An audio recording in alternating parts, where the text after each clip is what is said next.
Արդեն ավելի քան 1 տարի է Սիրան Գրիգորյանը հաց չի ուտում։ Հրաժարվել է ալյուրով պատրաստվող բոլոր սննդատեսակներից։ Սկզբից մեծ էր գայթակղությունը, բայց հիմա արդեն մոռացել եմ ինչպես հացի, ալյուրի,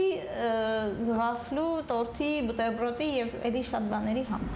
Սիրանը թեև չունի գիրության խնդիր, բայց որոշեց դրանից ապահովագրվել հրաժարվելով հացամթերքից։ Բացի այդ, իր կարծիքով դա առողջ ապրելակերպ է։ Հրաժարվելով ալյուրով պատրաստված որևէ սննդատեսակից ես հրաժարվեցի 1001 տեսակի իմ կարծիքով թունավոր բուտերբրոդներից, 1001 տեսակի իմ կարծիքով թունավոր խմորեղեններից,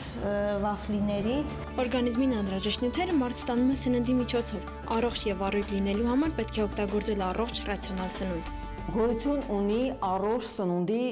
բուրգեր։ Ուրեմն բուրգի առաջի շերտում գտնվում են հացը,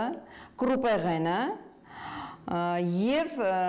տարբեր տեսակի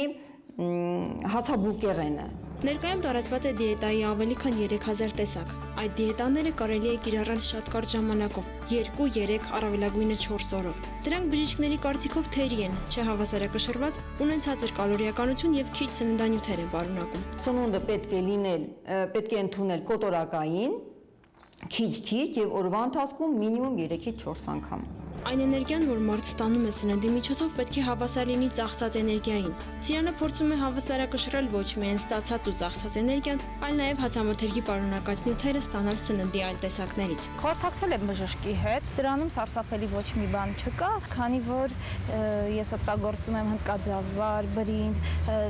այդ սննդատեսակները պարունակում են իրենց մեջ բոլոր այն անհրաժեշտ վիտամինները, որոնք պարունակում է նաև հացը։ Այո, հացը